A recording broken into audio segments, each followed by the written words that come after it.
उपमुख्यमंत्री महोदय या ठिकाणी बसले आहेत, ते राज्याचे उपमुख्यमंत्री आहेत, सामाजिक न्यायाच्या बद्दल त्यांची संकल्पना प्रगल्भ आहे, तरीही आपल्या नेतृत्वात जर निधी अभावी या विद्यार्थ्यांचं नुकसान जर होत असेल तर तो निधी राज्य शासन या ठिकाणी उपलब्ध करून देणार का, हा थेट प्रश्न माझा आपल्या माध्यमातून माननीय उपमुख्यमंत्री आणि वित्तमंत्र्यांना आहे.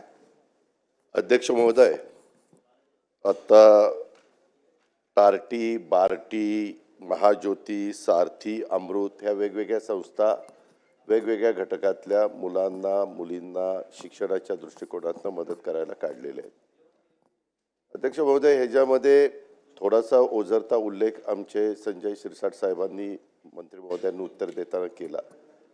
मी तुम्हाला काही विषय अध्यक्ष महोदय दाखवतो. असे काही विषय निवडले गेलेले आहेत, कुठल्या मुलांना द्यायचं. काही ठिकाणी एकाच परिवारातले 42-45 हजार रुपये मिळतात म्हटल्यानंतर 5-5 लोक PhD करायला लागलेत एका फॅमिलीतले. आणि मी मधीच माहिती घेतली तर ह्या ठराविक विद्यार्थ्यांच्या करता कित्येकशे कोटी रुपये जात आहेत आणि 4 लाख विद्यार्थ्यांच्या करता म्हणजे ह्यांच्याकरताच रक्कम इतकी मोठी जाते आणि बाकीच्यांच्या करता अतिशय म्हणजे 50% पेक्षा जास्त रक्कम इकडे जायला लागल्यात आणि विद्यार्थ्यांची संख्या कमी आहे. आता त्याच्यामध्ये कॅबिनेटमध्ये ह्याच्याबद्दलची खूप साधक चर्चा झाली. शेवटी कॅबिनेटने हा निर्णय घेतला की एक कमिटी नेमायची चीफ सेक्रेटरीच्या अध्यक्षतेखाली आणि साधारण बार्टीचे किती विद्यार्थ्यांना मेरिटच्या दरवर्षी ह्याच्याकरता ॲडमिशन द्यायची, सारथीच्या किती विद्यार्थ्यांना द्यायची, त्याला आम्ही लिमिट घालणार आहे. आणि ते पण मेरिटच्या विद्यार्थ्यांना. मगाशी मंत्री महोदयांनी सांगितलं त्याचे विषय काय आहेत, ते विषय खरोखरीच त्यांनी डॉक्टरेट मिळवल्यानंतर त्याचा उपयोग उद्याच्याला त्यांच्या पुढच्या एकंदरीत कामकाजाला होणार आहे का नाही, ह्या सगळ्या गोष्टी थोड्याशा तपासून बघितल्या जात आहेत. मागं झालं ही गोष्ट खरी आहे.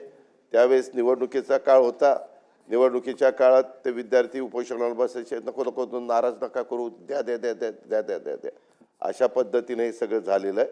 तर आता जे मागं झालेलं आहे ते झालेलं आहे, ते आता उकरून काढण्यात काही अर्थ नाही. त्याच्याबद्दल आत्ताच्याही पुरवणी मागण्या काल विनियोजन बिल जे मंजूर करण्यात आलं त्याच्यात पण काही तरतूद करण्यात आलेली आहे आणि त्याच्यातनं काही निधी निश्चितपणे ह्या सगळ्या संस्थांच्या करता देता येईल. पण मी सभागृहाला सांगू इच्छितो, सभागृहाच्या मार्फत सर्वांनाच सांगू इच्छितो, राज्याला पण, की त्याच्यामध्ये लिमिट ठरवलं जाणार, लक्ष्यांक ठरवलं जाणार आहे की बाबा किती विद्यार्थ्यांना द्यायचं. जसं परदेशात जाताना आपण बाबा 75 विद्यार्थी ह्या घटकातले आपल्याला मेरिटचे पाठवायचे, तसं ह्याच्यात पण आपण मेरिट लावतोय.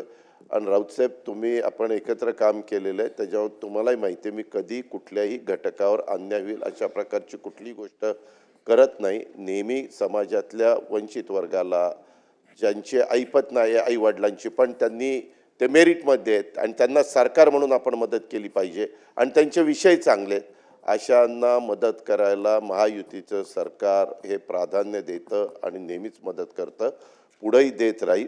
आत्ता जो विषय तुम्ही उपस्थित केलेला आहे त्याच्याहीबद्दल मी एकदा शिरसाट साहेबांना सगळ्यांना घेऊन बसतो. साधारण किती लवकरात लवकर हे पैसे सगळे रिलीज करता येतील. आत्ता 31 मार्चपर्यंत काही करतो आणि बाकीचे रेग्युलर बजेटमध्ये करून देतो.